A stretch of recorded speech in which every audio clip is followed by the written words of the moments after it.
അപ്പോൾ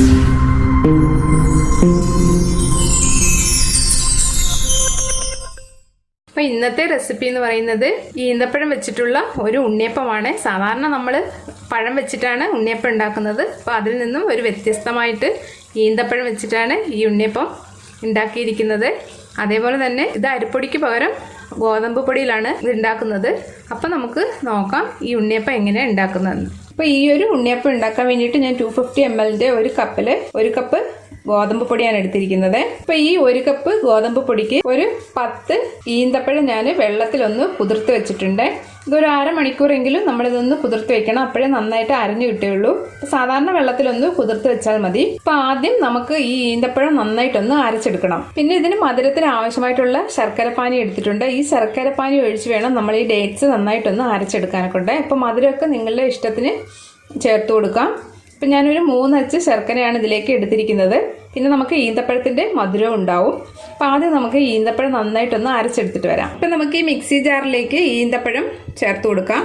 പിന്നെ ഞാൻ ഇതിലേക്ക് ഒരു 3 ഏലക്ക ഇട്ട് കൊടുക്കുന്നുണ്ട്. ഇപ്പോൾ ഏലക്കയുടെ പൊടി ഉണ്ടെങ്കിൽ അത് ഡയറക്റ്റായിട്ട് ചേർത്ത് കൊടുത്താൽ മതി. ഇപ്പോൾ ഏലക്കയുടെ പൊടി ഇല്ലാത്തതുകൊണ്ട് ഞാൻ ഇതിലേക്ക് ഒരു 3 ഏലക്ക ഇട്ട് കൊടുക്കുകയാണ്. ഇനി നമുക്കിത് ശർക്കരപ്പാനി കുറച്ച് ഒഴിച്ചിട്ട് ഒന്ന് അരച്ചെടുത്തിട്ട് വരാം.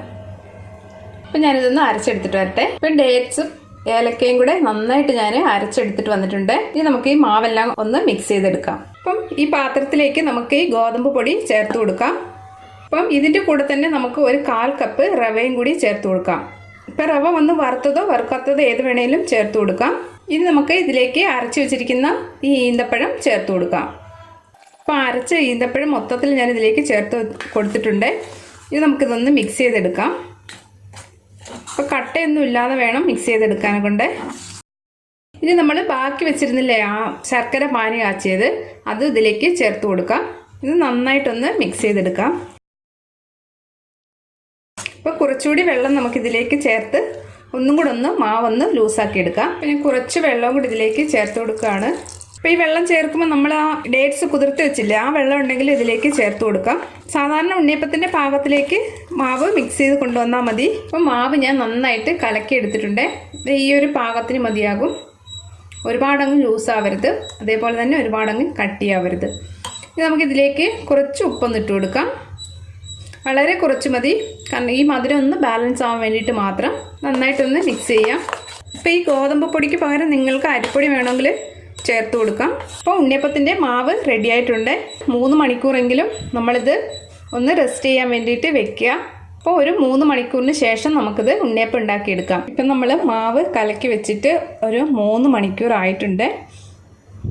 ഇനി നമുക്കിതിലേക്ക് ഈ തേങ്ങാക്കൊത്ത് നെയ്യിലൊന്ന് വറുത്തിടാം. ഇപ്പം ഈ വറുത്ത് വെച്ചിരിക്കുന്ന തേങ്ങാക്കൊത്ത് ഇതിലേക്ക് ചേർത്ത് കൊടുക്കാം. നന്നായിട്ടൊന്ന് ഇളക്കി കൊടുക്കാം. ഇനി നമുക്കിതിലേക്ക് ഒരു നുള്ളു സോഡാപ്പൊടി ഇട്ട് കൊടുക്കാം. വളരെ കുറച്ച് സോഡാപ്പൊടി മതി. നന്നായിട്ടൊന്ന് മിക്സ് ചെയ്തെടുക്കാം. അപ്പം മാവ് നന്നായിട്ട് മിക്സ് ചെയ്തിട്ടുണ്ട്. ഇനി നമുക്കിത് ചുട്ടെടുക്കാം. ഇപ്പം ഞാൻ സ്റ്റൗവിൽ ഉണ്ണിയപ്പച്ചട്ടി വെച്ചിട്ടുണ്ട്. ഇതിലേക്ക് നമുക്ക് എണ്ണ ഒഴിച്ചു കൊടുക്കാം. അപ്പം എണ്ണ ഒഴിക്കുമ്പോഴും ഫുള്ളാ ഒഴിക്കണ്ട, ഒരു അരഭാഗത്തോളം ഒഴിച്ചു കൊടുത്താൽ മതി. അപ്പം നിങ്ങൾക്ക് ഇതിലേക്ക് എണ്ണയോ വെളിച്ചെണ്ണയോ എന്ത് വേണമെങ്കിലും ചേർത്ത് കൊടുക്കാം. അപ്പം എണ്ണ നല്ല ചൂടായിട്ടുണ്ട്. ഇതിലേക്ക് നമുക്ക് മാവ് ഒഴിച്ചു കൊടുക്കാം. അപ്പോൾ ഹൈ ഫ്ലെയിമിൽ ഇടണ്ട, ഒരു മീഡിയം ടു ലോ ഫ്ലെയിമിൽ ഇട്ടിട്ട് ഇതൊന്ന് വറുത്തെടുത്താൽ മതി. അപ്പോൾ ആദ്യം ഒഴിച്ചത് നമുക്കൊന്ന് തിരിച്ചിട്ട് കൊടുക്കാം.